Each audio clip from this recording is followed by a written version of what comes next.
बच्चों, आज हम पाठ 2 जिसका शीर्षक भीष्म प्रतिज्ञा है का अध्ययन करेंगे। भीष्म राजा शांतनु और गंगा की 8वीं संतान थे। प्रतिज्ञा शब्द का अर्थ होता है दृढ़ संकल्प यानी पक्का इरादा। इस पाठ में भीष्म की प्रतिज्ञा के बारे में बताया गया है। तेजस्वी पुत्र को पाकर राजा प्रफुल्लित मन से नगर को लौटे और देवव्रत राजकुमार के पद को सुशोभित करने लगे।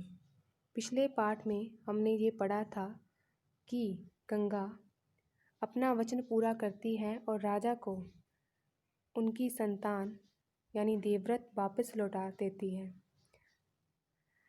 अपनी उसी संतान को वापस पाकर राजा खुशी खुशी नगर को वापस लौटते हैं और उन्हें राजकुमार के पद पर बिठा देते हैं। 4 वर्ष और बीत गए।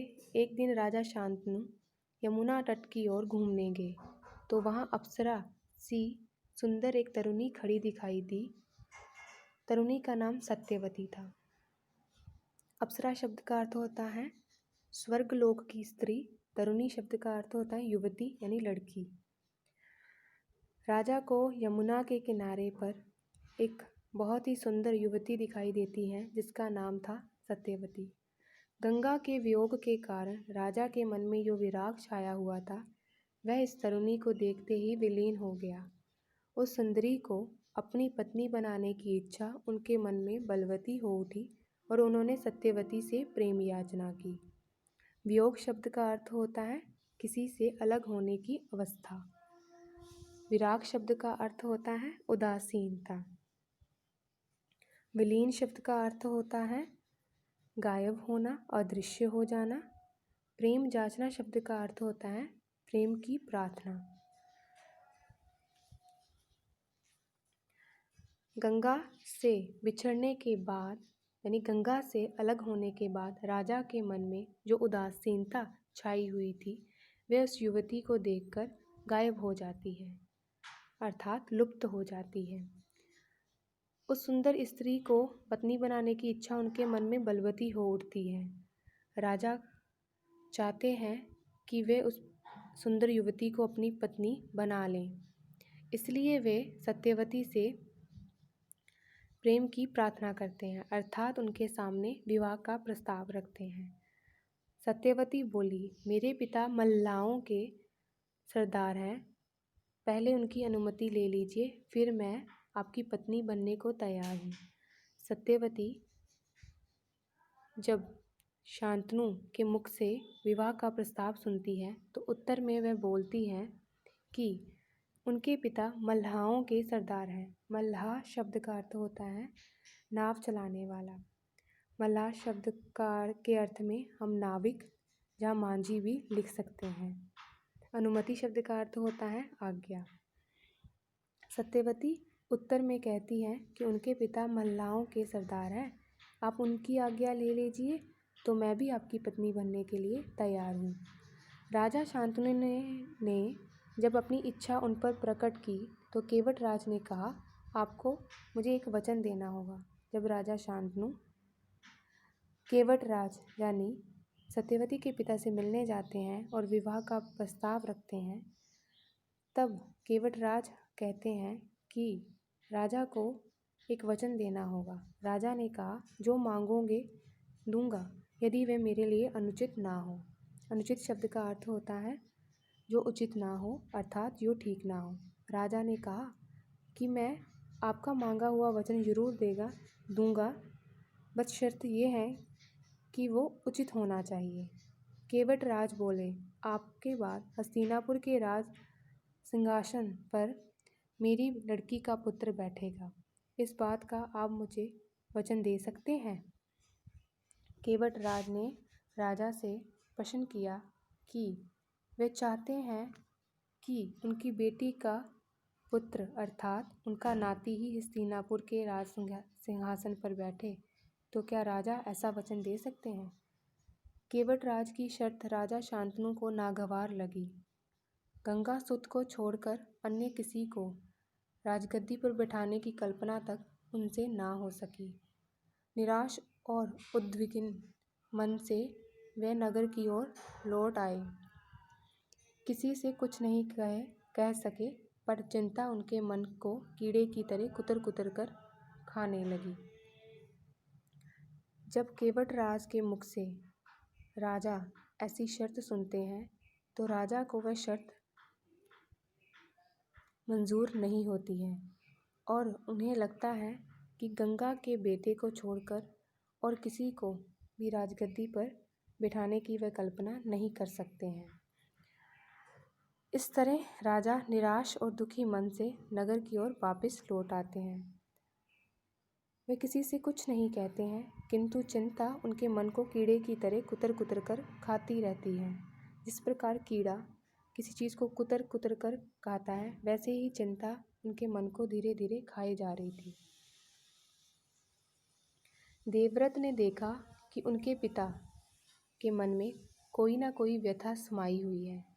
एक दिन उसने शांतनु से पूछा, पिताजी, संसार का कोई भी सुख ऐसा नहीं है जो आपको प्राप्त ना हो, फिर भी इधर कुछ दिनों से आप दुखी दिखाई दे रहे हैं, आपको किस बात की चिंता है?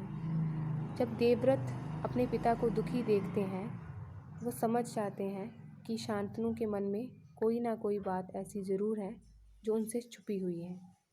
तो वह उनसे प्रश्न करते हैं कि पिताजी, आपके पास तो संसार की सारी सुख सुविधाएं हैं, फिर भी आप दुखी दिखाई दे रहे हैं, इसके पीछे क्या कारण है? यद्यपि शांतनु ने गोलमोल बातें बताई, फिर भी कुशाग्र बुद्धि देवव्रत को समझने में देर ना लगी। राजा शांतनु ने बात को बदलने की बहुत कोशिश की, किंतु देवव्रत कुशाग्र बुद्धि वाले थे। कुशाग्र शब्द का अर्थ होता है तेज। देवव्रत तेज बुद्धि वाले थे, इस कारण उनको पिताजी की बात, जो मन की बात थी, वो समझने में देर ना लगी।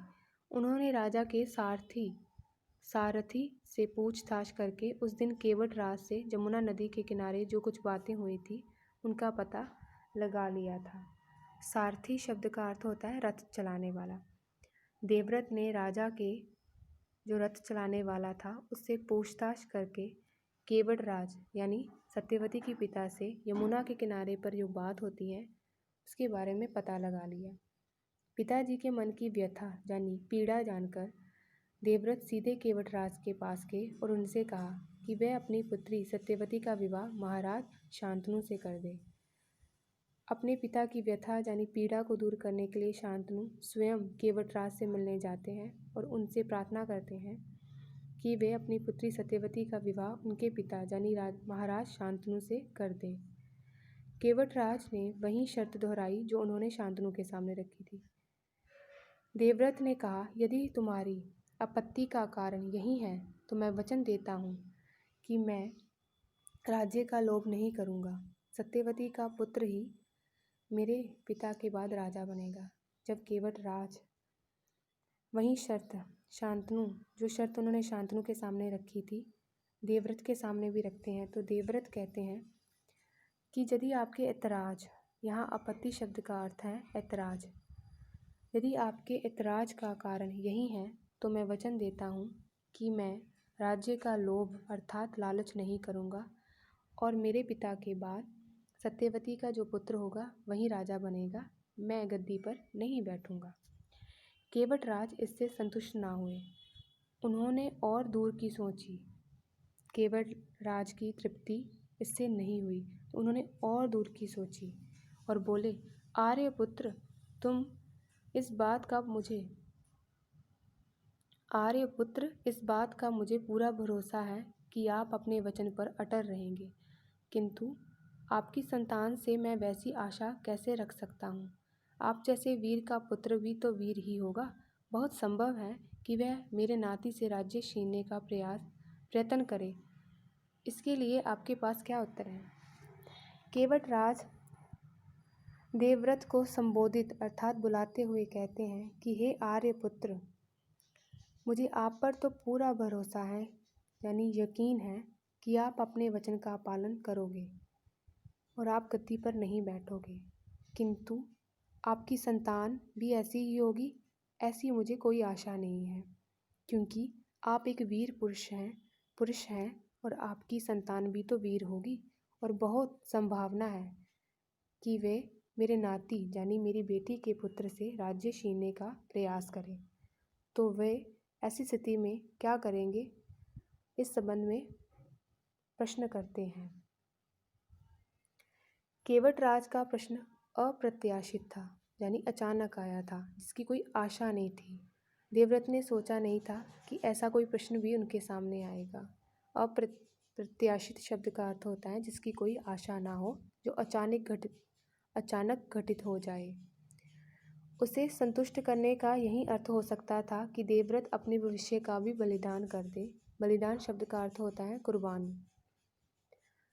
किंतु पितृभक्त देवव्रत इससे जरा भी विचलित नहीं हुए। विचलित शब्द का अर्थ होता है हिलना या डिगना,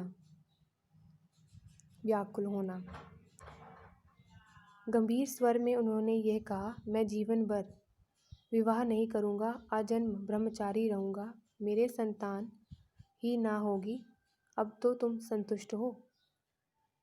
जब केवटराज प्रश्न करते हैं कि संभावना है कि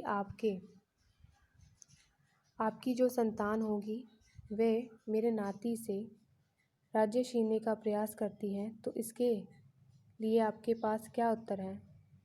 तब एक पल के लिए तो देवव्रत हैरान होते हैं, किंतु फिर बोलते हैं कि मैं जीवन भर विवाह नहीं करूँगा और मैं ब्रह्मचारी रहूँगा।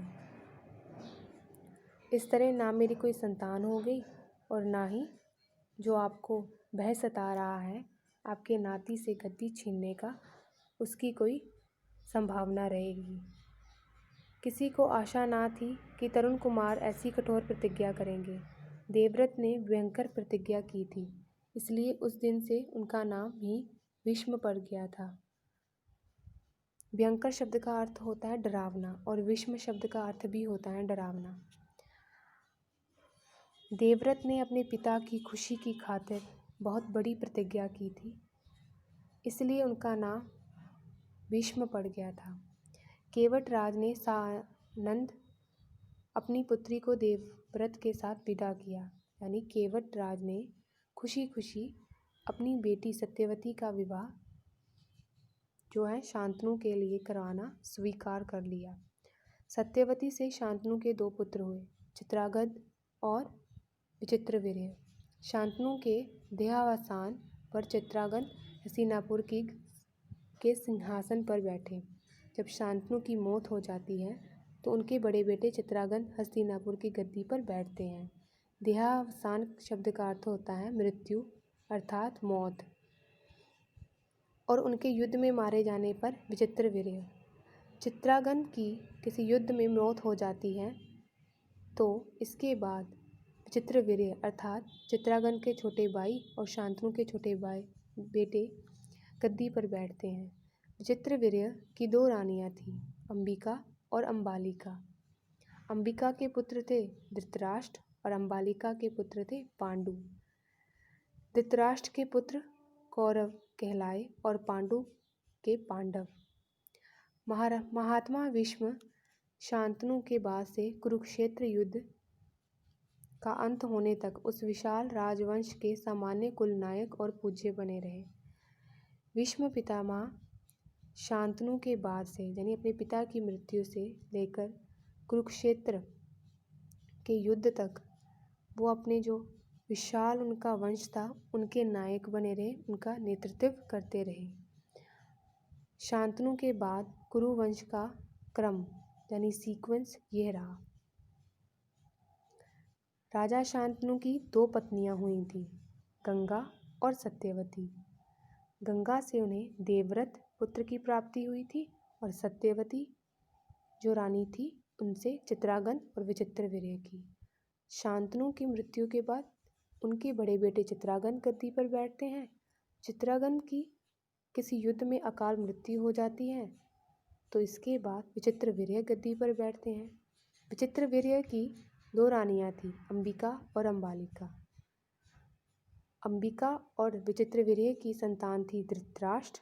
अंबालिका और विचित्रवीर्य की संतान थी पांडु। धृतराष्ट्र की संतान कौरव के नाम से प्रसिद्ध हुई और पांडु की संतान पांडव के नाम से प्रसिद्ध हुई।